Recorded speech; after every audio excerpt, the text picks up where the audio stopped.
நீதிமான்கள் படும் பாடுகள் தண்டனையா?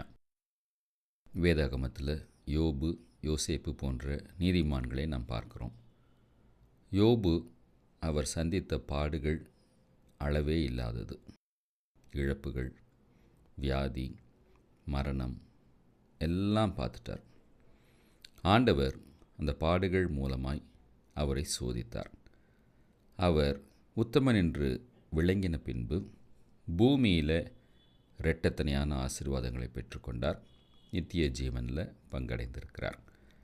யோசேப்பு நீதிமானாய் இருந்தும் படுகுழி அனுபவம், அடிமையாக விற்கப்பட்டது, அடிமையாக வேலை செய்தது, உண்மையாயிருந்து தண்டிக்கப்பட்டு சிறைச்சாலையில் இருந்து பாடுகளைப்பட்ட பின்பு கர்த்தர் அவரை சோதித்து முடித்த பின்பு அவருடைய உண்மைத்தன்மையை அறிந்து கொண்டதற்கு பின்னால் பூமியில் பெரிய ஒரு அதிபதியாக அவரை மாற்றினார்.